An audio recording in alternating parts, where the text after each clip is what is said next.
I was about 12 years old. Farmers would load their Inglis washer into the back of the truck, drive it into town, and while they shopped, Dad and I would fix it right there on the street. I'd swap a belt, he'd run an extension cord out the door, and we'd test it before they headed home. Nobody replaced an Inglis unless it literally fell off the truck. And yes, that happened once. People think those machines lasted forever because they were overbuilt. They weren't. They lasted because we fixed them. What changed between then and now isn't the machines, it's what you believe about them. And you didn't decide that on your own. I'm furious. My washer broke literally 1 week past the warranty, like it knew, like it waited, and now I'm shopping for a new machine. Wait, you have to shop for a new washer? Or you're choosing to shop for a new washer? Because one of those is a tragedy, and the other is retail therapy. Is there a difference? Oh, there might be. There might be a big one. My parents had a washer I grew up with. They moved, gave it to my brother. It's still running. That thing survived 3 kids, 2 dogs, and 1 questionable science experiment. Nothing lasts anymore. Nothing. And you're leading with that? On this channel? Wow. Bold choice. Depressing, but bold. Tell me I'm wrong. You're not wrong. I just don't think your washer broke because society collapsed. What? It didn't? Let's back up.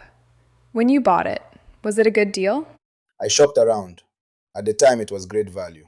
Value. Good. What was the first question you asked the salesman? When can you deliver it? Second? Is delivery and install included? Third? That was it. I'd researched it online. I could have just ordered it. It's a washer, not a spaceship. So you asked 2 questions, both about getting it home. You didn't ask who services it. You didn't ask what fails on it. You didn't even ask if it secretly hates you. It came with a warranty. It did. And now the warranty's over and you're buying a new machine. Jordan, have you spent $1 finding out whether that washer can be fixed? I'm not throwing good money after bad. There it is. That sentence right there. You didn't invent it. You were trained to say it. Someone spent 40 years teaching you that a repair is basically a funeral. Years later, same farm family, same washer. They haul it out of the basement, they drop it behind the barn with the scrap iron, drive to Calgary, walk into Sears, and buy a Kenmore made by Whirlpool. Definitely not the same quality as the Inglis they just retired. So why buy it? Financing. No down payment. A couple of months of payments felt cheaper than the repair they didn't want to think about. The total cost would end up far higher than fixing the old machine. But that was a tomorrow problem. Today, money was tight. And Sears made sure that cheap model they advertised was nailed to the floor. Literally. You couldn't buy it. She's a beaut, isn't she?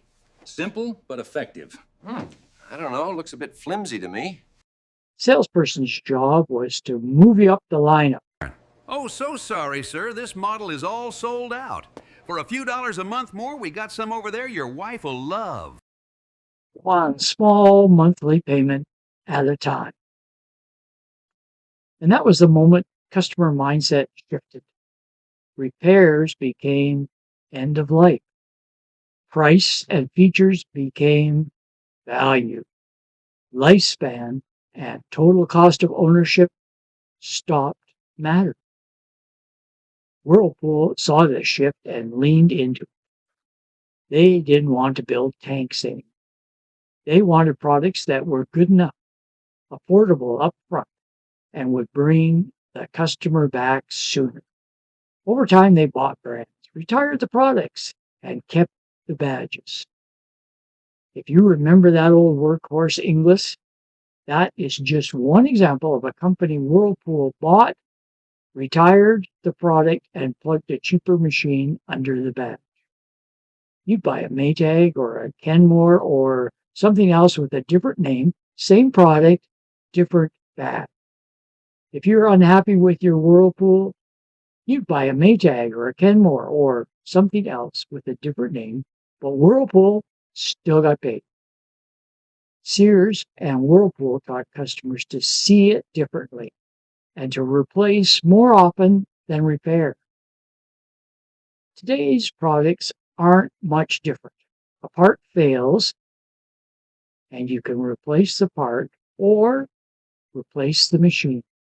New features, easy financing, and expensive replacement parts make the choice feel obvious.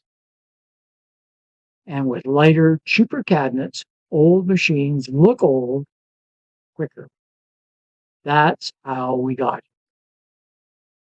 You know, people still talk about the old machine that lasted forever. They remember the old Inglis or the Maytag that ran for 30 years. What they forget is why it lasted. It wasn't magic. It wasn't overbuilding. It was repairs. It was parts. It was the culture that said when something was worth fixing. You know, people still talk about the old machine that lasted forever. They remember that old Inglis or Maytag that ran for 30 years. What they forget is why it lasted. It wasn't magic. It wasn't overbuilding. It was repairs. It was parts. It was a culture where fixing something was normal, expected, and affordable. And here's the part that nobody likes to admit. Most of us say, I'd buy a better tool. I'd pay more for something that lasts. When you go looking for that product today, it just doesn't exist. Not at scale, not in the mainstream, and that's not an accident. Whirlpool played the long game. They taught the industry and the consumer that price equals value, that features equal value, that financing equals value. And the repair, well, that's just the end of a product's life. Maytag, RCA, GE, instead of carving out a premium or middle tier identity, they chased Whirlpool down the same path. They followed the leader. In the middle of the market, the quality tier collapsed. People blame Amazon for cheap junk. They blame Team. They blame globalization. But Amazon didn't create the appetite for disposable products. Whirlpool did. They re-educated the consumer long before Amazon ever existed. Amazon just stepped into the mindset that was already fully conditioned. That's the Clam Shell. The consumer is unaware. The industry is complicit. The companies that tried to hold the upper shell, the quality shell, either died or were absorbed. This didn't change appliances. It changed consumer consciousness. It shaped the world we shop in today. We were trained. Now the whole service industry and consumers across North America live with the consequences. But you discerning viewer made to the end. Thank you. See you next time.